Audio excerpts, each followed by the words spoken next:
There is still movement on the side on this corridor. Either we ask the people to come inside or they remain outside. There's no problem.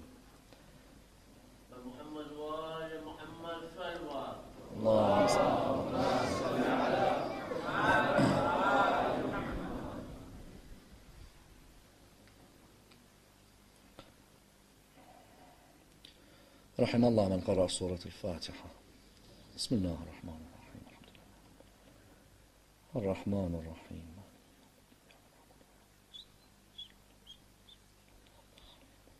غير المغضوب عليهم ولا الضالين. أعوذ بالله من الشيطان الرجيم.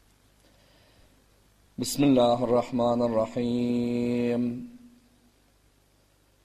الحمد لله رب العالمين، والصلاة والسلام على سيدنا وعظيمنا وحبيب قلوبنا وشفيع نفوسنا أبي القاسم محمد. اللهم صل على محمد وآل محمد وعلى أهل بيته الطيبين الطاهرين وأصحابه الغر الميامين. الحمد لله الذي جعلنا من المتمسكين بولاية سيدي ومولاي علي بن أبي طالب.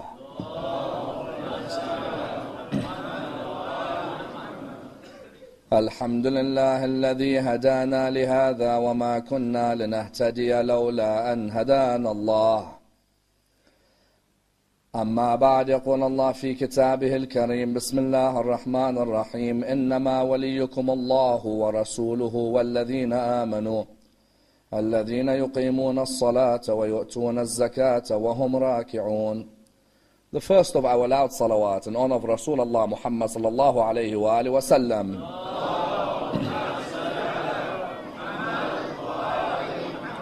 The second in honor of Amir al-Mu'mineen Ali ibn Abi Talib.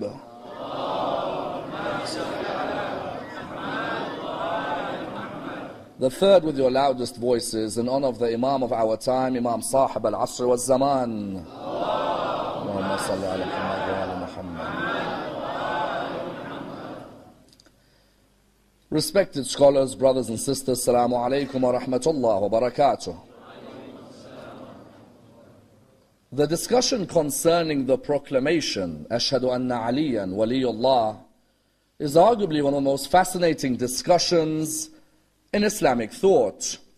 At the same time, it is viewed as being one of the most controversial statements in Islamic history, and a statement which requires a thorough analysis, for it is a statement which affects the lives of millions around the world today.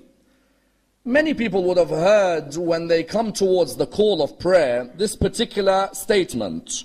As in, if you go to Iraq today, or you go to Iran, or even parts of Lebanon and Syria, you will hear within what is known as the Azan in the Arabic language, this particular line: Ashhadu anna Aliyan waliyullah.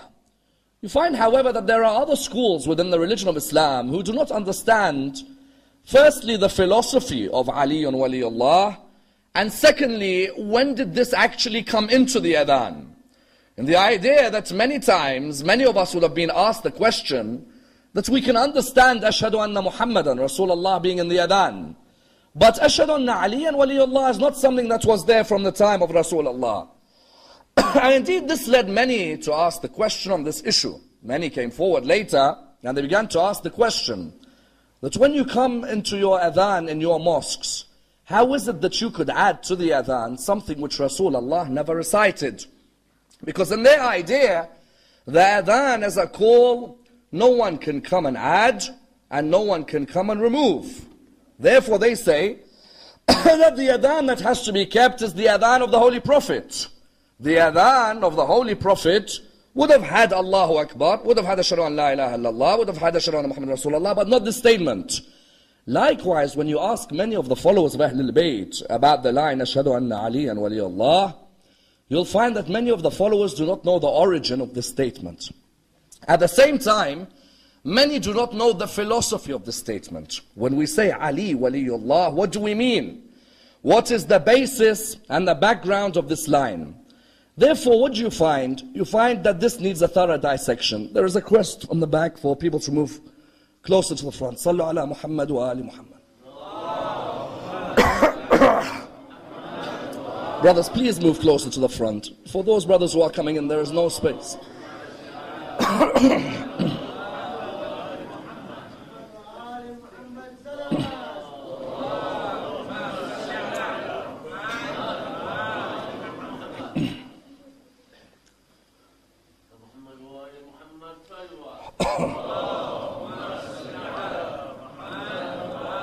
Therefore, when you come to this analysis, the analysis asks the question, what is the origin and the philosophy of Ashhadu anna Aliyan waliyullah? And how do we explain this statement to our brethren from other schools in Islam? Because as we said, the aim of these 15 nights is for the school of Ahlul Bayt to explain itself to other schools, and for the other schools to also read their heritage about our beliefs and our opinions as well. Therefore, let's dissect this issue in a number of stages. Number one, what is the origin and philosophy of Adhan in Islam? And where did it originate from? Number two, can we add or subtract from the Adhan? And if we can, where did the additions take place before Aliyun Waliyullah? Number three, what is the meaning of Aliyun Waliyullah? And how is this statement understood within Shi'i thought? Number four, is Ashhadu anna Aliyan waliyullah obligatory or not? If it is not obligatory part of the Adhan, then why do we state it? And number five, which famous companion of Rasulullah said that he would never curse Ali ibn Abi Talib, yet his son ended up killing the sons of Ali? Let's dissect this and dissect this topic in depth. When we come to the Adhan, we find the Adhan is known as the call of prayer in the religion of Islam. Wherever you go in the world today, you find that the Adhan is called far and wide. From an area like India to Indonesia, from Spain to, for example, Brazil, you will find that there are Muslims everywhere who come towards this call of Adhan. When these Muslims come towards this beautiful call of Adhan, the question arises, when did this Adhan originate? As in, who originated this Adhan? You find that from the time of Rasulullah, you find that some people came forward and said that if the Salah was originated in Medina, then the Adhan would be originated in Medina as well. And they are right. The Adhan was originated in Medina. Why? Because as we know, in Mecca, Rasulullah was trying to instill usul al-din. In Medina, Rasulullah was trying to instill the furu'. In Mecca, the usul, what are they? He was trying to instill the belief in the oneness of God, the prophethood of the Holy Prophet, for example, the belief in the Day of Judgment. When it came to Medina, what was he trying to instill in Medina? When he came to Medina, he was trying to instill an understanding of the practices of these beliefs. Amongst the practices were the verses on Salah. So for example, sometimes you had a verse on Salah which began, أقيموا الصلاة وآتوا الزكاة, or أقم الصلاة لدلوك الشمس إلى غسق الليل وقرآن الفجر. But when the Salah was originated, the companions began to ask a question. Now that it is obligatory on everyone to pray, how do we call everyone towards prayer? And this is where us and our brothers in Ahlul Sunnah differ on the issue. Our brothers in Ahlul Sunnah say that the Adhan was originated by a man by the name of Abdullah ibn Zayd ibn Abd Rabbah. Abdullah ibn Zayd ibn Abd Rabbah, they say, is the man who originated the Adhan. You see what happened was, they say Rasulullah was saying, how do we call people towards the Adhan? So some people came forward and said, Ya Rasulullah, we'll call people towards the Adhan by hitting a bell. So when the bell goes, everyone knows it's the time of Dhuhr, or the time of Asr, or the time of Maghrib, or the time of Isha or Fajr. Rasulullah said no, according to that narration. Someone else said, Ya Rasulullah, we'll blow a trumpet. And when we blow the trumpet, everyone will know it's the time of Adhan. Again, Rasulullah said no. Someone else said, Ya Rasulullah, we'll just get some pieces of wood and beat the people until they come to Salah. I'm sure you understand, Rasulullah said no. So you found that everyone was coming with a different suggestion as to how you should call people towards Adhan. Rasulullah seemingly is bemused. He's not sure how to call people and he's confused as well. At this moment, a man by the name of Abdullah ibn Zayd ibn Abd Rabbah comes towards the Holy Prophet and he says to him, Ya Rasulullah, in my dream last night, I saw what the adhan should be. Rasulullah said to him, yes, what is it? What should the adhan be? He replied by saying, first we say Allahu Akbar 4 times, then we say Ashhadu an la ilaha illallah, then we say Ashhadu anna Muhammadan Rasulullah, then we say Hayya ala salah, Hayya ala al-falah, Hayya ala khair al-amal, Allahu Akbar, La ilaha illallah, La ilaha illallah. Rasulullah said, oh people, what Abdullah bin Zayd bin Abd Rabbah says is true. This is going to be our adhan from now. Ammar ibn al-Khattab was not far away. Ammar ibn al-Khattab, when he heard this, he said, I saw the same dream. And I have been told of the same adhan. And I wanted to tell you about this as well. In other words, what do we find? We find that according to our brothers in Ahlul Sunnah, the person who originated the adhan was who? Was Abdullah ibn Zayd ibn Abd Rabbah. And if you want further details on this, you can find Malik in his Muwatta. If you read the Sharh of the Muwatta by Zarqani, there's a major analysis on this area. An analysis on how Abdullah bin Zayd came forward and originated the adhan. We in the school of Ahlul Bayt differ with this. How? We reply, firstly, by looking at it academically. If you want to look at Abdullah bin Zayd bin Abd Rabbah, first let's look at the issue academically. Is this hadith that Abdullah bin Zayd is the one who originated the adhan, is it in Bukhari? No, it's not in the Sahih of Imam al-Bukhari. Is it in Muslim? No, it's not in the Sahih of Muslim. Where would you find it? You'd find it outside of these main works. That's on the first level. On the second level, Abdullah bin Zayd bin Abd Rabbah, years later, a narration talks about his daughter asking Umar bin Abdul Aziz for help because she was in a predicament. Yet his daughter, when she mentions Abdullah bin Zayd bin Abd Rabbah, some narrations say his sister, she doesn't mention that he's the man who originated the adhan. You would think she would mention that my brother is the man who originated the adhan, therefore help me out. She doesn't mention this at all. Therefore you find that those who say Abdullah bin Zayd bin Abd Rabbah is the man who originated the adhan, academically on the first level we say it's not in the main text, nor does his family members ever mention him. On the second level, why would Rasulullah look for someone else to bring the adhan and not he himself brings it from the Lord of the heavens? If the Quran says, Bismillah ar-Rahman ar-Rahim, وَالنَّجْمِ إِذَا هَوَى مَا ضَلَّ صَاحِبُكُمْ وَمَا غَوَى وَمَا يَنْطِقُ عَنِ الْهَوَى إِنْ هُوَ إِلَّا وَحْيٌ يُوحَى. The Prophet does not speak of revelations, it does not speak except of revelations from the Lord. He doesn't speak of his own will. Rasulullah, who came to establish salah, why would Rasulullah wait for a person to come and give him an opinion on the basis of a dream? As in, with all due respect to Abdullah bin Zayd, we never listened to Abdullah bin Zayd when he was awake. Why would I listen to him when he's in his sleep? As in, Abdullah bin Zayd isn't some authority everybody would go and listen to. Why would Rasulullah listen to Abdullah bin Zayd and the Lord of the heavens not give the adhan to Rasulullah? Therefore, in the school of Ahlul Bayt, we came to a conclusion. What is it? Within our text, it clearly says that Rasulullah received the adhan on the night of Mi'raj. On the night of Mi'raj, Rasulullah received the adhan. The adhan was given to him on the night of Mi'raj. Upon his return from the night of Mi'raj, he dictated the adhan to Amir al-Mu'mineen. He brought Amir al-Mu'mineen next to him. He said to him, "Oh Ali, this is the adhan which will be used as a call for prayer." You see, it's not disrespect to my brothers in Ahlul Sunnah. At the end of the day, in their works, they believe it's Abdullah bin Zayd. Whereas in our works, we believe that Rasulullah brings the adhan. Allah subhanahu wa ta'ala, who teaches Rasulullah to teach us salah, likewise Allah will teach Rasulullah to bring the adhan.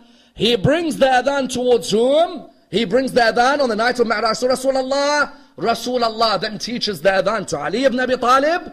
Amir al-Mu'mineen then teaches the adhan to who? Teaches the adhan to the first adhan reciter in the Muslim community. Because you know, when Rasulullah established salah, when the verses came down about salah, you found that all of the Muslims knew that now that Rasulullah is going to initiate an adhan, all of the Muslims were wondering who's he going to choose to be his mu'adhin. As in, everybody there was of known repute, their Arabic was very strong, their pronunciation was great. Some of them came from some of the most famous Arab tribes. You found all of them were waiting. Who's he going to choose? Who's he going to choose? He tells Amir al-Mu'mineen, call for me Bilal. When Ali ibn Abi Talib is told to call Bilal, he goes and calls Bilal. When Rasulullah sees Bilal, what does he state? When he sees Bilal, he states that, Bilal, you are the one to recite the adhan for us. When the Arabs heard this, you know that racist tendency was still there. As in, even though they had come to Islam, sometimes even if you've come to Islam, racism can still affect you, don't worry.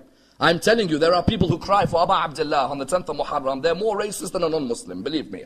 Believe me, a Muslim can be more racist than anybody else. Irrespective of whether he says, I love Hussein and I love Zainab, that you keep to yourself sometimes. You find Rasulullah showed us, when I called Bilal to become my muezzin, the first to attack me were who? The first to attack me were the Muslims. You know what the rumor was going around? Muhammad's calling his black crow to read for us. The black crow, they described him as. These are Muslims amongst the new Muslims. Yet still that racist tendency was within them. SubhanAllah, nothing changes even in our communities today. You'll find within our communities today that 1,400 years later, that arrogance towards other races is present. An Arab may be racist against someone of Indian origin. Someone of Indian origin may be racist against someone of black origin. I tell you, there are even some countries today, Muslim countries, Wallah, I swear by Allah, that when they see a black person in their roads, they are mystified. Firstly, that he's in their road. Secondly, they are surprised that he's a Muslim as well. Some of them, because they think they're the only Muslims. Everybody else is not Muslim, only them. Allah just chose them and He put them on the earth. You find Rasulullah, when he asked Bilal, the reason he was asking was what? The reason he was asking was he was destroying the racism amongst the Muslims. And that's why Rasulullah wanted to highlight to us, the mu'adhin of my community, I don't look for his color. Rather, I look for the taqwa that he has. The consciousness of Allah's presence in his life. You found Rasulullah, if you look at his best friends, they came from different countries. Bilal, Abyssinia. Salman, Persia. Did Rasulullah build a members only club for people from one country? No, he didn't.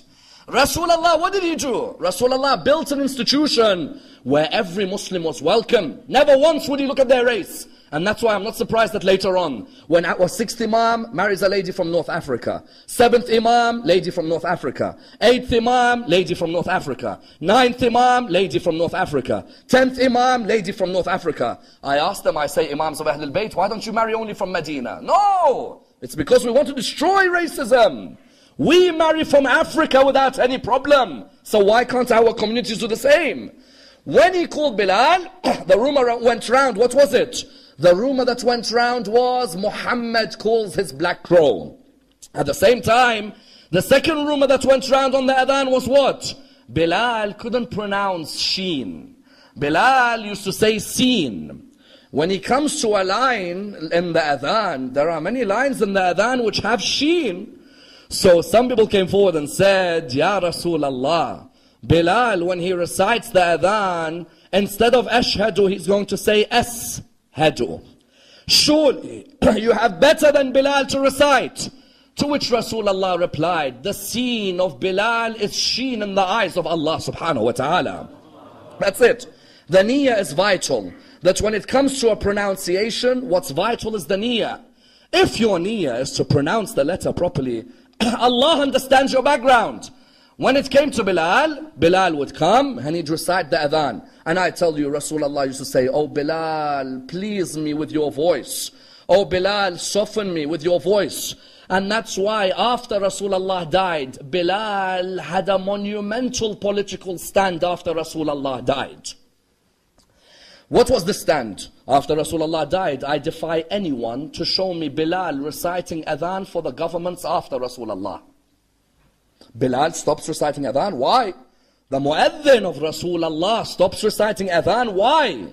It's because Bilal recognized that these governments who have come after Rasulullah have usurped the right of the man chosen by Allah on the day of Qadir.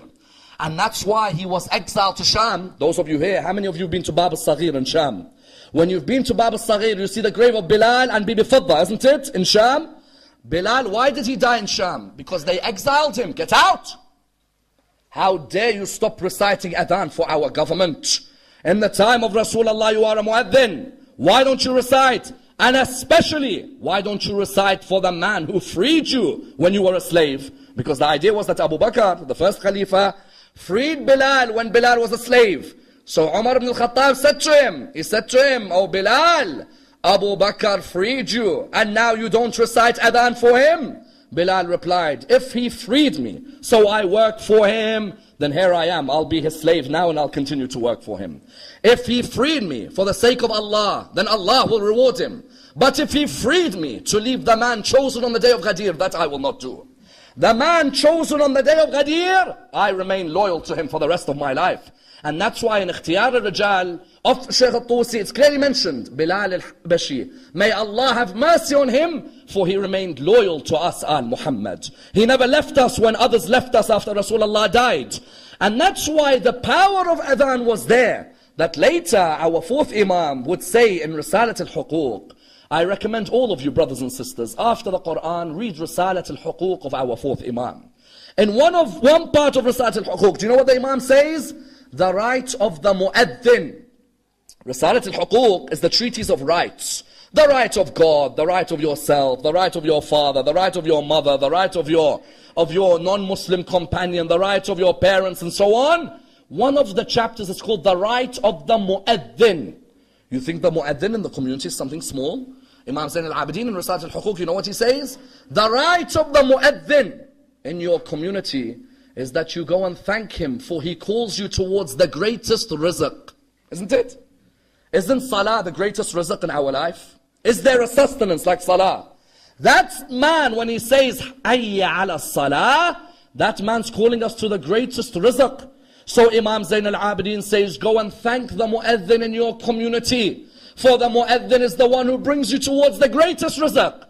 That's why sometimes when we have a mu'adhin in our community, go and say thank you to him when he says, Hayya ala salah. For he's inviting you towards the doors of Allah's bounties. Therefore you found adhan originated in the school of Ahlul Bayt in this way. And that you find, therefore the question arises, that if the adhan in the time of Rasulullah was Allahu Akbar, Allahu Akbar, Allahu Akbar, Allahu Akbar, Ashhadu an la ilaha illallah, Ashhadu an la ilaha illallah, Ashhadu anna Muhammadan Rasulullah, Ashhadu anna Muhammadan Rasulullah, Hayya ala salah, Hayya ala salah, Hayya ala al-falah, Hayya ala al-falah, Hayya ala khayr al-amal, Hayya ala khayr al-amal, Allahu Akbar, Allahu Akbar, La ilaha illallah, La ilaha illallah. Then where did we get Ashhadu anna Aliyan waliyullah from? It's a fundamental point. If that's the adhan, why are we including Ashhadu anna Aliyan waliyullah? Firstly, when someone attacks me with this question, normally it's not someone who talks to you politely. Normally it's someone who's like, where's this Ashhadu anna Aliyan waliyullah from? Say, hold on brother, calm down. Sit down, let's discuss this issue in a way which is academic. You are right. There shouldn't be additions or subtractions from the adhan. But before you pinpoint Ashhadu anna Aliyan waliyullah, I just mentioned that the adhan of Rasulullah included Hayya ala khayr al-amal. Where's it gone? The adhan of Rasulullah said, Hayya ala salah, Hayya ala salah, Hayya ala al-falah, Hayya ala al-falah, Hayya ala khayr al-amal, Hayya ala khayr al-amal. Today I defy you to go to any mosque in the Muslim world of a school other than the school of Ahlul Bayt where they say Hayya ala khayr al-amal. Hayya ala khayr al-amal in English, what does it mean? Come to the best of deeds. Yes? Khayr, best, amal, deeds. Come to the best of deeds. I ask, before I look at Ashhadu anna Aliyan waliyullah, where did Hayya ala khayr al-amal go? Let's see what the books of hadith say. The books of hadith say that in the time of the second Khalifa, Umar ibn al-Khattab, what did Umar decide? Umar wanted people to go on jihad. If you want to, brothers and sisters, once again, go to Malik's Muwatta or go to the Sharh of the Muwatta by Zarqani. Look at the analysis of Hayya ala khayr al-amal. They say that Rasulullah, who used to say Hayya ala khayr al-amal in his adhan, Then Umar ibn al-Khattab, when he became Khalifa after Abu Bakr, Umar decided to remove this. Why? He wanted jihad to be khayr al-a'mal, not salah. Because he wanted more and more soldiers to be going for war. If salah is the greatest deed, people will turn around and say, hold on, salah is greater than jihad. So Umar said, remove hayya ala khayr al-amal. I want jihad to be the best of a'mal. Brothers and sisters, I don't mind if another Muslim has this opinion, but to me, a person other than Rasulullah cannot change the adhan of Rasulullah. I can't have the ijtihad of someone come from the nas, against the nas of Allah subhanahu wa ta'ala. Umar ibn al-Khattab, while he is respected in other schools, at the end of the day, he can't come to the adhan and say, in my opinion, jihad is greater than salah. Remove hayya ala khair al-amal. Firstly, there is that. Secondly, before we get to ashhadu anna aliyan waliyullah, can I add something to the adhan? If you say I can't add ashhadu anna aliyan waliyullah, then I reply to you by saying, hold on a minute. Then how about the addition of as-salatu khayrun min al-nawm? Every Fajr Salah in the Muslim world today, except the Ja'fari school, every Fajr Salah, before the Salah you will hear, prayer is better than sleep. Prayer is better than sleep. Once again, I ask the question, because our lectures are to bring Muslims together, not to disunite. We seek to understand from each other. I ask the question, as-salatu khayrun min al-nawm. Rasulullah said as-salatu khayrun min al-nawm? No. Because there's no way Rasulullah will be found sleeping at the time of Fajr. Rasulullah would not need to think about this.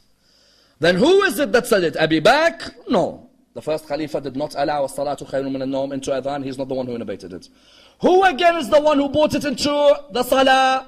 The one who brought it into the salah, into the adhan, was Umar ibn al-Khattab. On one occasion, Umar is awoken by someone who said to him, as-salatu khayrun min al-nawm. He said that would make a good addition in our adhan. Now, brothers and sisters, this is an academic analysis. It's not a humorous session. I'm not belittling the opinions of another school in Islam. We are discussing the heritage of Muslims. This is not something for us to laugh at. There may have been others before here who found this as an entertainment center. I don't. I find this as a center for academic analysis between Muslims. So when Umar ibn al-Khattab came, he removed hayya ala khair al-amal and he added as-salatu khayrun min al-nawm. That's why when you come to ashhadu anna aliyan waliyullah, is ashhadu anna aliyan waliyullah a part of the adhan in the school of Ahlul Bayt? No, it's not. Ashhadu anna aliyan waliyullah is not part of the adhan in the school of Ahlul Bayt. In terms of it being an obligatory part, it's not an obligatory part. Ashhadu anna aliyan waliyullah at the most, is a recommended statement to say after you've blessed the Holy Prophet. Please just understand this very delicate point. When we say ashhadu anna aliyan waliyullah, firstly, what do we mean when we say ashhadu anna aliyan waliyullah? We mean when we say ashhadu anna aliyan waliyullah in the English language that we swear that Ali is the guardian of Allah's message on earth after the Prophet. Okay? When we say ashhadu anna aliyan waliyullah, we believe Ali ibn Abi Talib is Allah's guardian on earth, meaning the guardian of Allah's message on earth. After the Prophet died, the Khalifa is meant to be Ali because of three attributes. The first attribute is what? Is that Ali ibn Abi Talib upheld the message of Rasulullah all his life. The second is that Ali ibn Abi Talib spread the word of Rasulullah. The third is that Ali ibn Abi Talib was chosen by Allah to succeed Rasulullah on the day of Ghadir. Therefore, when someone upholds the message of Allah, spreads the message of Allah, and is chosen by Allah, then that person is called Waliullah. Someone says, Waliullah, Ali ibn Abi Talib being Waliullah. If this is part of our creed, it should be in the Quran. It is in the Quran, and specifically in the Quran. And in the Quran, in the verse which I quoted at the beginning of my majlis, the verse I quoted at the beginning of my majlis is the clearest verse about the wilayah of Imam Ali ibn Abi Talib. That the word wali is used in reference to Amir al-Mu'mineen. What does the verse state? The verse is Surah 5, verse 55. Bismillah ar-Rahman ar-Rahim. Please listen to this verse carefully and don't just listen. If you have a couple of minutes in Shahr Ramadan, try and memorize the verse. Build relationship with the Quran. The verse says what? Bismillah ar-Rahman ar-Rahim. Innama waliyukum Allahu. Now, wilaya, guardianship, is of two types. There's a wilaya amma, a general guardianship, and there's a wilaya khassa, a particular guardianship. Wilaya amma, Allah subhanahu wa ta'ala has a general guardianship over all this creation. Do you agree? How many times have you read the verse in the Quran? Allah waliyul ladhina amanu, yukhrijuhum min adh-dhulumati ila al-nur. Allah is the guardian of those who believe. He takes them from darkness into light. This is wilaya amma, that Allah guards and looks after all of His creation. Then we have wilaya khassa. What is wilaya khassa? Wilaya khassa is when Allah subhanahu wa ta'ala decides to give portions of His guardianship to a chosen believer on earth. Innama waliyukum Allahu. Your wali is Allah. Wa rasuluhu. Now the guardianship is being given. When Allah speaks in the Quran, He is saying, I am the independent wali. But if I choose, I may give portions of my wilaya to my creation. Innama waliyukum Allahu wa rasuluhu. Now Allah gives this wilaya to the Rasul. Walladhina amanu. And those who believe. But ya Allah, you've given your wilaya to all those who believe? No. There's a condition. Alladhina yuqimuna as-salata wa yu'tuna az-zakata wa hum raki'un. There's a condition. What is it? Ya Allah, you're telling me about your wilaya and who you give it to. You are the wali, and your Rasul is the wali, and those who believe. But a condition for those who believe. Who are they? Those who give away zakat, those who establish salah, and give zakat while in ruku'. Wait. Someone says, there's nothing special about that.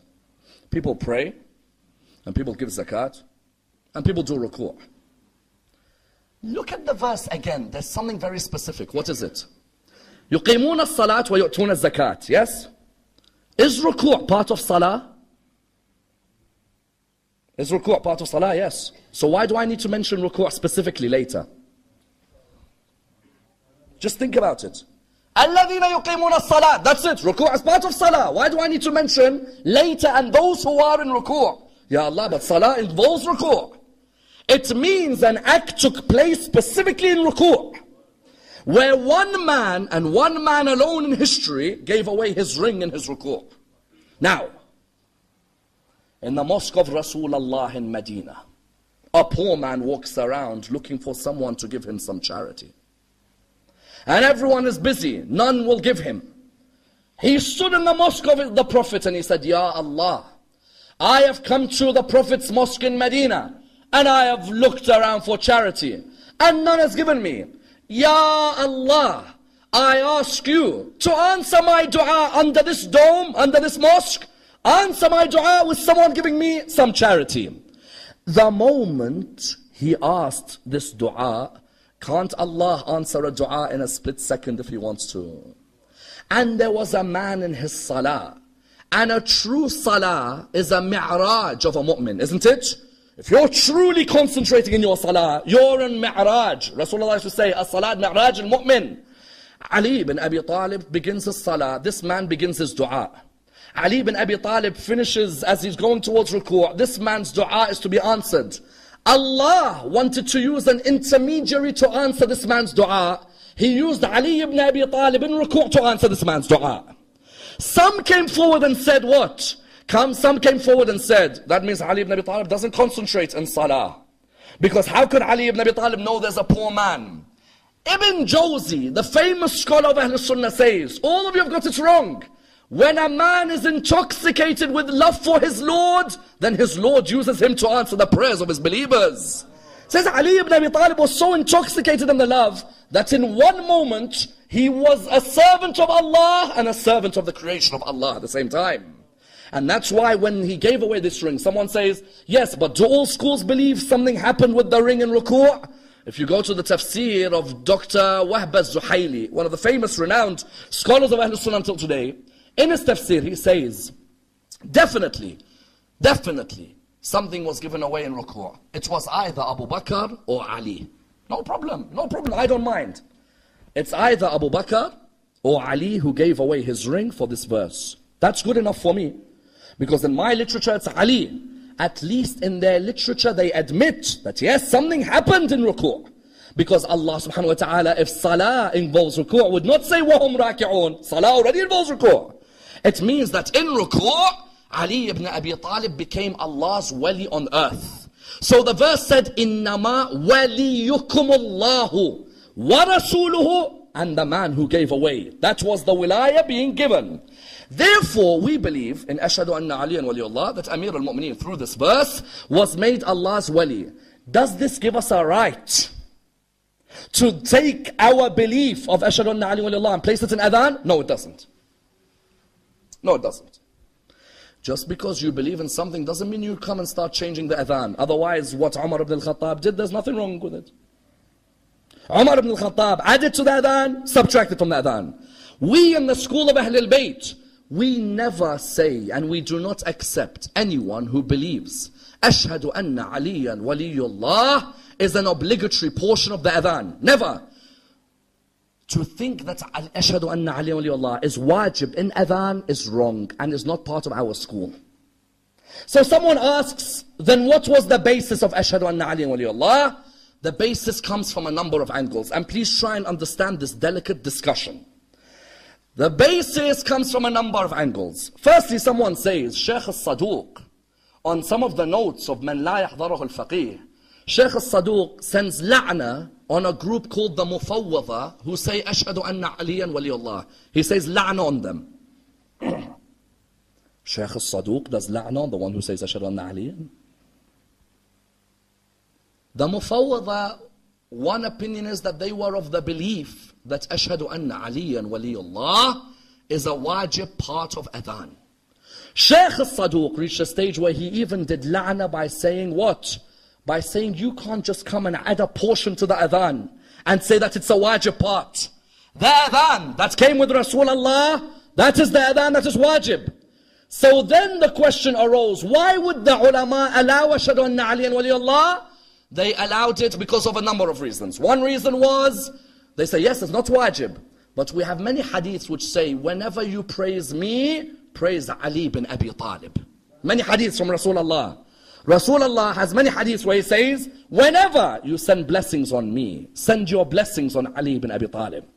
That doesn't mean that when I say Ashhadu anna Ali Waliyullah, doesn't mean that it's part of the adhan. No, it means when I've just finished Ashhadu anna Muhammadan Rasulullah, as part of a sunnah, or in bab al-tasamuh fi sunan, what do?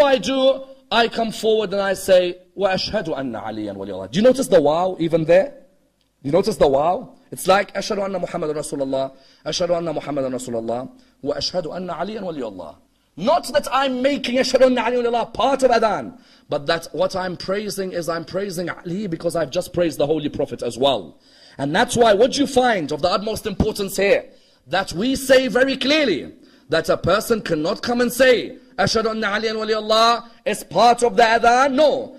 Even our brothers in Mecca and Medina, if I did not look at their niyyah, I can show you some of the du'as they say before and after adhan. I could look at them and say, you've made this part of the adhan. Let me give you an example. When they come on in the adhan, before the adhan you hear the dua, Allahumma aghfir lil mu'minina wal mu'minat wal muslimina wal muslimat al ahya'u minhum wal amwat taba Allahumma baynana wa baynahum bil khayrat innaka mujibud da'awat innaka ala kulli shay'in qadir. Every adhan you hear this dua. Someone can easily turn around and accuse them and say, how could you add that to adhan? How dare you? They say, no, we're not adding it. But we were told, when you recite a portion in adhan, read this dua as well. Likewise with us, we were told that whenever you praise Rasulullah, after it praise Ali ibn Abi Talib.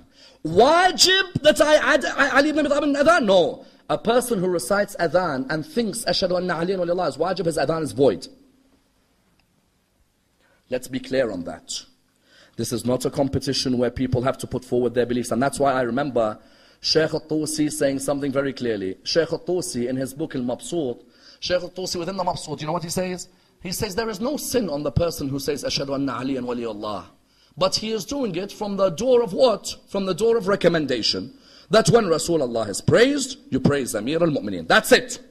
Shaheed al-Awwal in al-Lum'a al-Damashqiyya, Shaheed al-Awwal says, Ashhadu anna Aliyan waliyullah is the central belief in the school of Al-Muhammad because it's the protection of the message of Rasulullah, but that does not mean it becomes part of the adhan just because you believe in it. No. You say it from the door that you're praising Amir al-Mu'mineen, no problem. But you don't just say, because I believe in Ashhadu anna Aliyan waliyullah, I'm going to include it in adhan. No. The religion doesn't work like that. Otherwise, every Tom, Dick and Harry is going to include things in adhan, isn't it? I'm telling you, everyone will start including things in adhan on what they believe. No. What Rasulullah said, we follow. But when Rasulullah says, whenever you hear me being praised, praise Ali, we go to that extent as well. And that's why even later, one of the greatest theories ever given for the importance of reciting Ashhadu anna Aliyan waliyullah, but not with the intention of obligatoriness, was the great scholar Ahmad al-Zanjani. May Allah bless the soul of Ahmad al-Zanjani, one of the greatest scholars we had. Ahmad al-Zanjani, you know what he says? He says, do you know why the Shi'ah were so passionate to say Ashhadu anna Aliyan waliyullah? It's not that they were saying it because they felt it's a wajib part of adhan. No, they knew it was not a wajib part of the adhan. There are no imams of Ahlul Bayt who in their adhan ever said Ashhadu anna Aliyan waliyullah. They may have uttered Ashhadu anna Aliyan waliyullah after praising Rasulullah, but they never said this is a wajib part of adhan. He says, do you know why many of the followers of Ahlul Bayt stress on Ashhadu anna Aliyan waliyullah? Because they saw on the pulpits of Bani Umayyah every Friday khutbah was cursing Ali ibn Abi Talib. Every Friday khutbah for over 60 years, there was a curse on Amir al-Mu'mineen. Every Friday prayer. Mughira bin Shu'bah, when he was governor, Ziyad bin Abi when he was governor, Muawiyah bin Abi Sufyan when he was Khalifa, every Khalifa of Bani Umayyah would pay people on the pulpit at the adhan time to say, may God's curse go on Ali bin Abi Talib. I tell you, some of this history we have is ridiculous, honestly. Honestly. That when there are so-called great generations of caliphs who order the people to curse Amir al-Mu'mineen. Ahmad al-Zanjani, you know what he said? He said when the Shi'ah are passionate about Ashhadu anna Aliyan waliyullah, it's not because they believe it's wajib. It's because they saw years of cursing that man. So they wanted to reply that we swear that man is our guardian forever.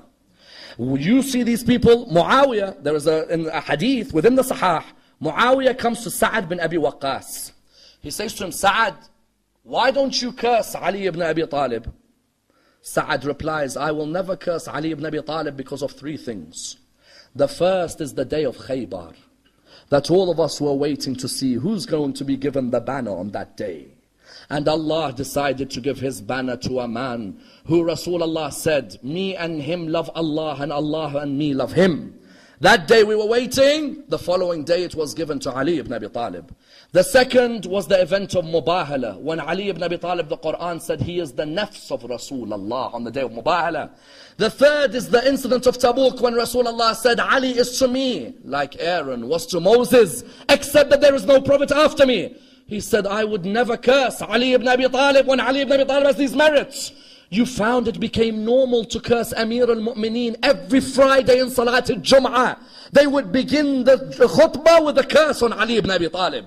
And that's why you find, do you know who ended this? Ironically, one of the Khulafa of Bani Umayyah stopped this. Umar bin Abdul Aziz. Umar bin Abdul Aziz, from a young age, he used to have a love for Ali ibn Abi Talib. Why?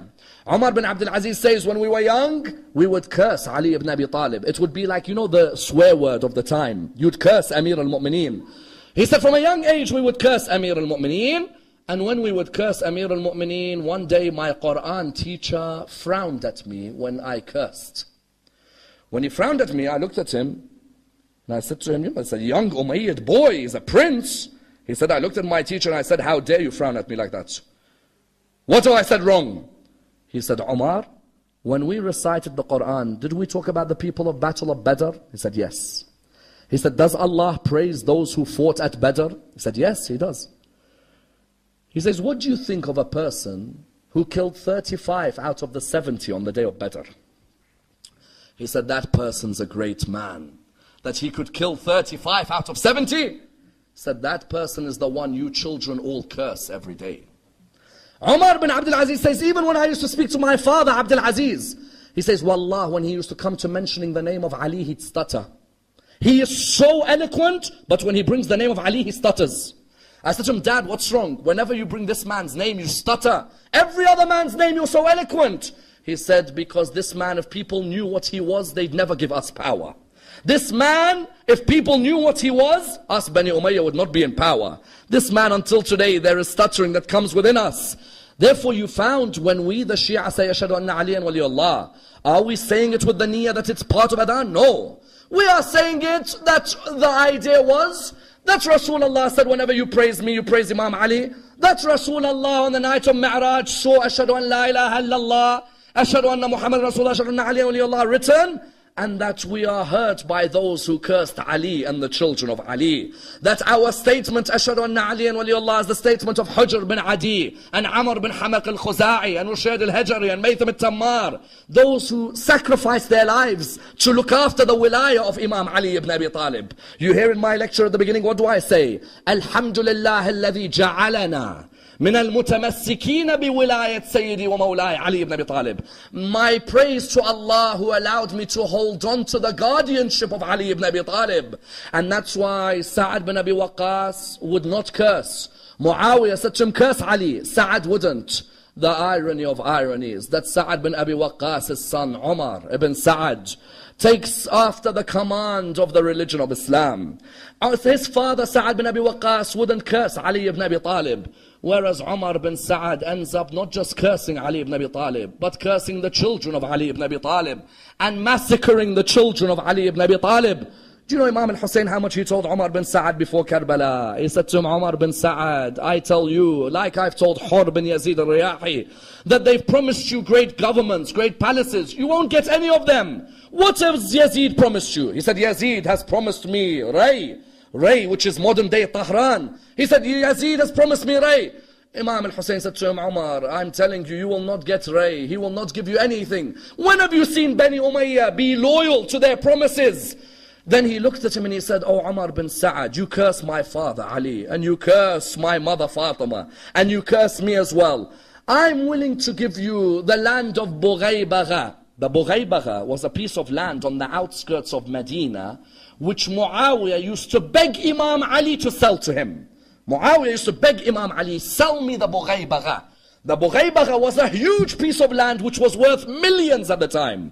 Muawiyah used to beg Imam Ali. Imam Ali used to never sell it to him. Imagine Imam al-Hussein tells Umar bin Sa'ad, Yazid promises you Ray, but have you seen Ray given to you? I'll give you the Bughaybaga, which is worth more than Ray. Take the Bughaybaga. He said, I don't want nothing from you and nothing from your family. Imam al-Hussein said, Oh Umar bin Sa'ad, I see you with your body being kicked by children in the streets. You know, when Mukhtar caught Umar bin Sa'ad, he absolutely annihilated Umar bin Sa'ad and his son, and they beheaded them. Imam al-Hussein told him, he said, have respect for yourself. Do not do such an act. Umar bin Sa'ad said, I don't want anything that you offer me. If someone gave me bread, that would be enough for me to kill you and see you dead on the ground. Subhanallah. And that's why you find the way he treated the daughters of Imam al-Hussein after Karbala. The way he ordered Shimr bin Dil-Jawshan to go and whip the daughters of Aba Abdullah, running from tent to tent. The granddaughters of Ali ibn Abi Talib were running from tent to tent. In a city where their leader used to lead, they were now being abused. In a city where their grandfather used to be respected, they were disrespected. But Imam Zayn al-Abidin taught us one thing. When they told Imam Zayn al-Abidin, your father has been defeated and your grandfather has been embarrassed, he said, let's wait to see what happens in Sham. And truly, what was the symbol that Imam Zayn al-Abidin proved that they were victorious? As soon as the Adhan was recited. When the Adhan was recited, that was when Imam Zayn al-Abidin said, now who's victorious? Me or him? Whose name is being recited from the Adhan? Then you'll know who won at Karbala. And Imam Zayn al-Abidin, as soon as he heard Allahu Akbar, he said, there is none greater than Allah. Then when he heard Ashhadu an la ilaha illallah, he said, my skin and my flesh and my body and my eyes all testify to the oneness of Allah. Then when he heard Ashhadu anna Muhammadan Rasulullah, he looked at Yazid and he said to him, "Oh Yazid, is Muhammad your grandfather or mine? If you say he is yours, then you are a liar. But if you know that he is mine, then why did you kill his grandson on the plains of Karbala?" Inna lillahi wa inna ilayhi raji'un. We pray to Allah subhanahu wa ta'ala to raise us with Amir al-Mu'mineen alayhi salam, to bring an understanding between the Muslim Ummah on the history of Adhan. Allow us to be amongst those who hold on to the wilayah of Imam Ali ibn Abi Talib, the guardianship of Imam Amir al-Mu'mineen. Ya Allah, allow us to visit his holy grave in the land of Najaf. Allow us to sit by that holy grave. We pray to Allah subhanahu wa ta'ala for all our deceased members of the community. Oh Allah, raise them with Muhammad and al-Muhammad. We pray to Allah subhanahu wa ta'ala with the Surah Al-Fatiha, but before it, the loudest of your salawat.